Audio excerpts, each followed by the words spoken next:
¿A poco no es una vergüenza? A ver, ¿por qué no pones la lámina de los que liberan los sábados?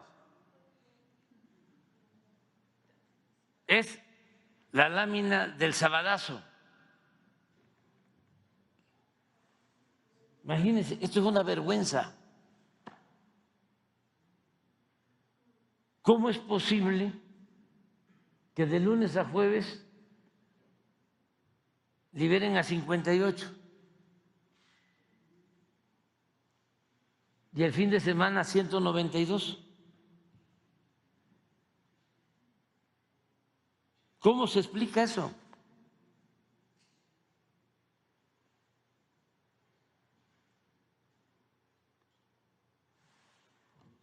Ya, esto es en sí una denuncia y es corrupción.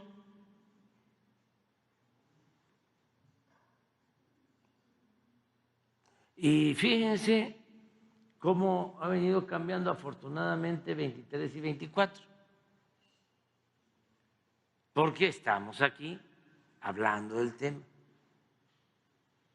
Pero antes era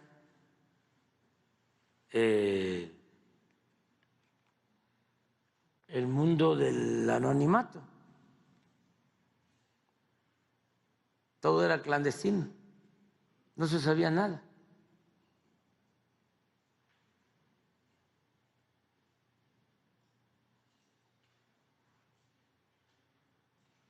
Entonces, esto también.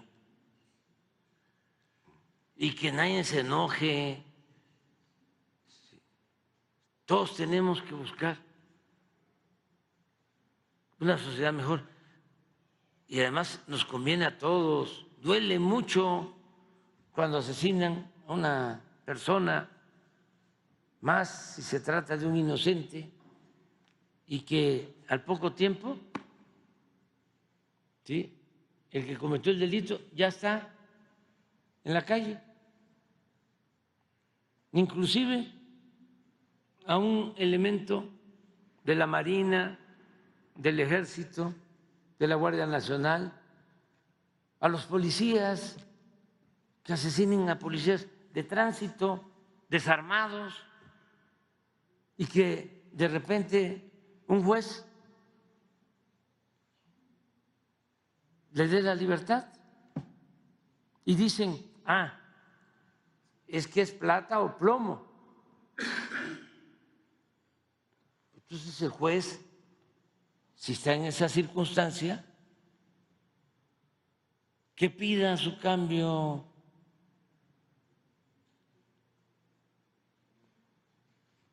Que pida protección.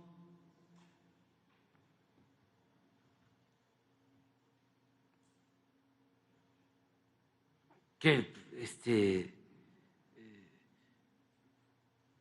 busque un trabajo en un despacho.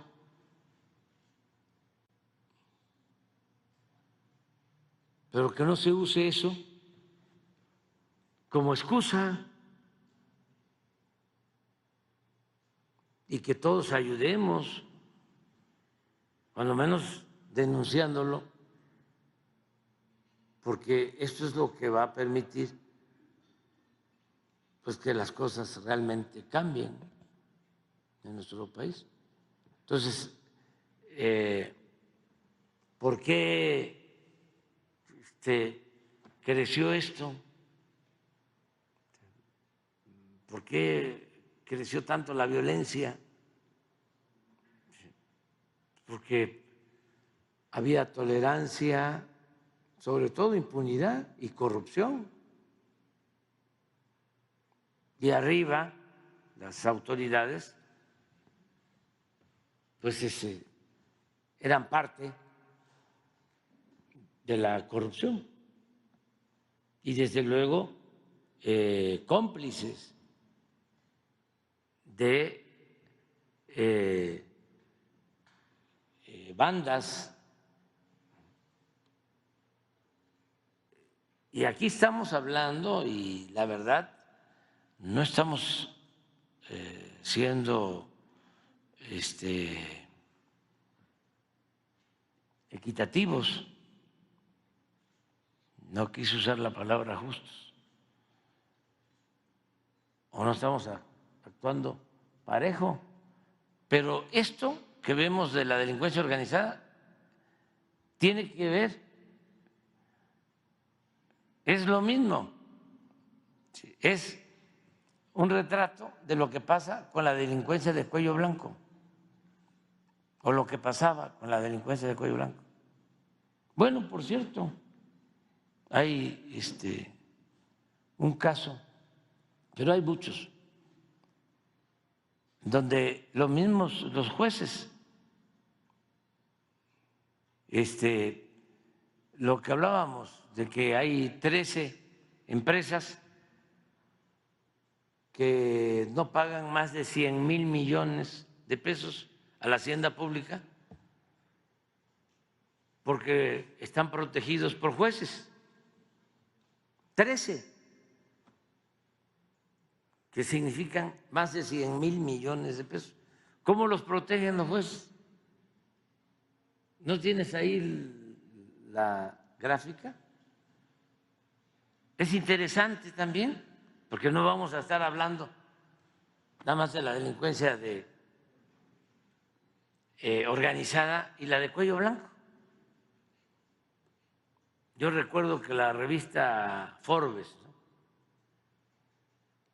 famosa, donde sale en la lista de los hombres más ricos del mundo,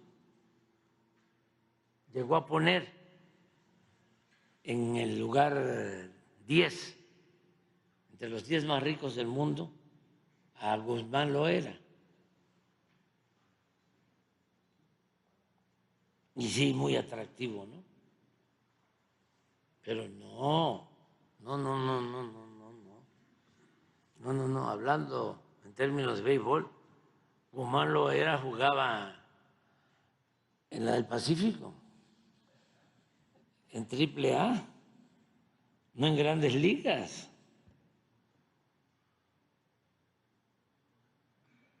Imagínense un negocio del sexenio pasado.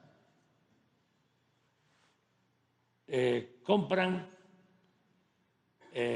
una fábrica de fertilizantes que costaba 50 millones de dólares aproximadamente, ¿no? Cuando hicieron el avalúo, calcularon que eran 300, pero en general, en términos comerciales, si acaso 50 millones de dólares.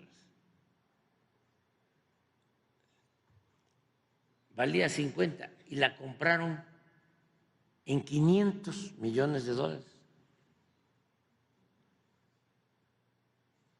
¿Cuánto se ganaron en esa operación? 450 millones de dólares. ¿Cuántos son 450 millones de dólares? Ya como a 18. Un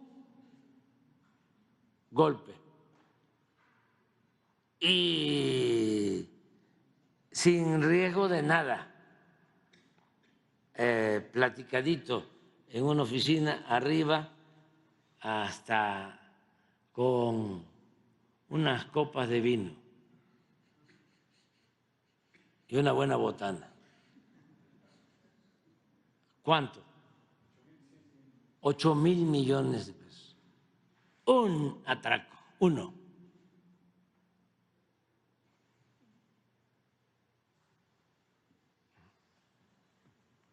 Pero ahí está. Pero fíjense cómo es el truco aquí.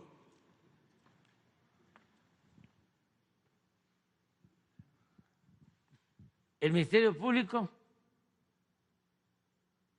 solicita orden de aprehensión o presenta una querella. Para que esto proceda, tiene que el juez otorgar una audiencia. ¿Cuánto tiempo se lleva desde que el Ministerio Público solicita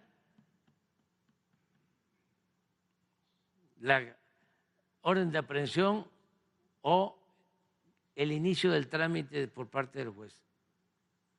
Miren los casos.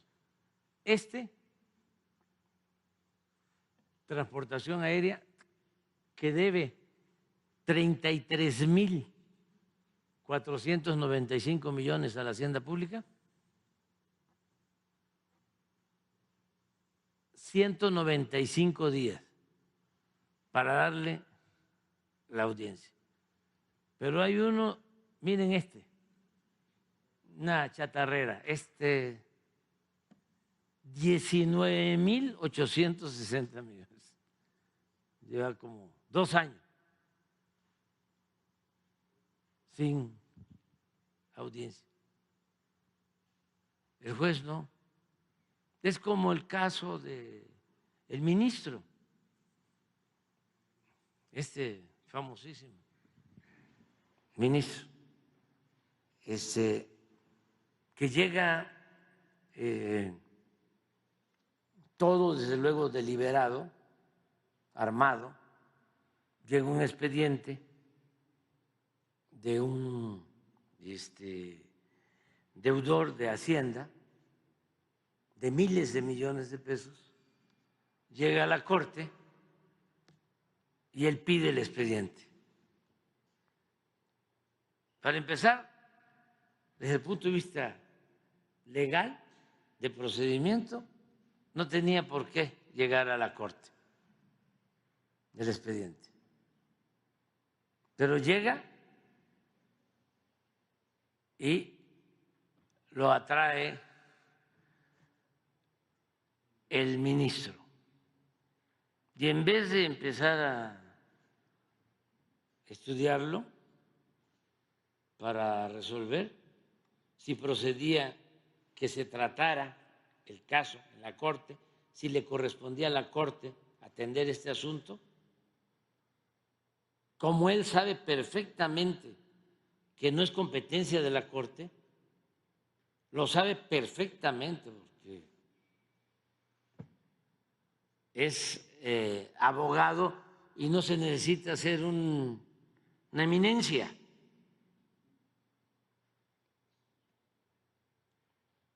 Lo que hace es guardarlo para ganar tiempo y esperar a ver qué pasa.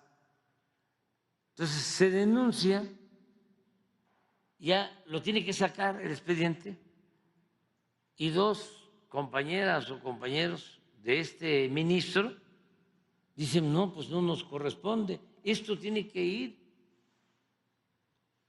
al juzgado, al tribunal, y ya lo regresan al tribunal. Pero ¿cuánto tiempo tardó ahí? Como 9, 10 meses. Y eso porque se denunció. Se va al tribunal y los del tribunal se tiene que reconocer, porque no todo está podrido en el Poder Judicial. De 3 magistrados, 2 dicen, tiene razón el SAT, tiene razón el SAT. De 3, 2 apoyan de que se tiene que pagar el crédito. En uso de sus facultades, quien tiene que pagar vuelve a acudir a la Corte.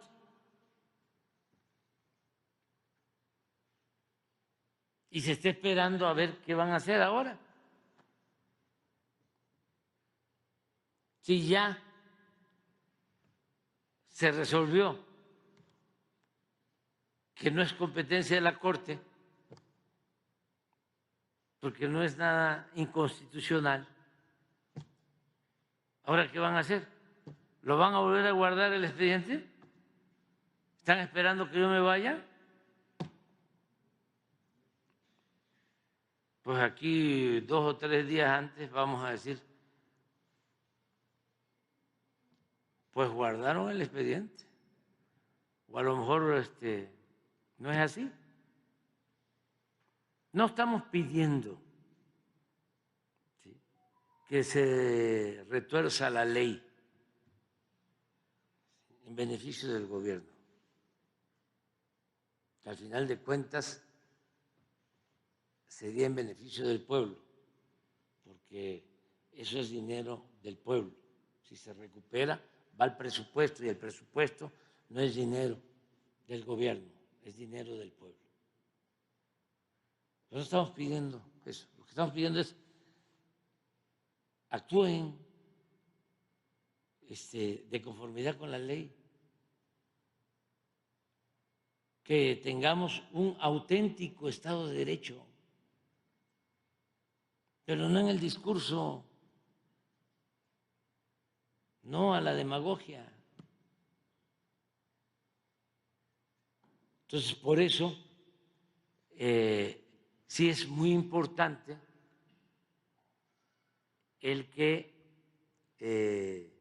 se actúe para enfrentar el flagelo de la violencia, resumiendo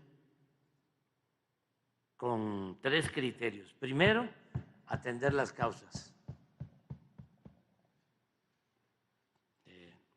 Segundo, orientando mucho a los jóvenes del daño que causan las drogas.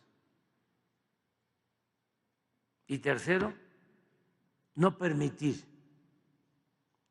la asociación delictuosa entre autoridades y delincuentes. Pintar la raya. Una cosa las autoridades y otra cosa los delincuentes.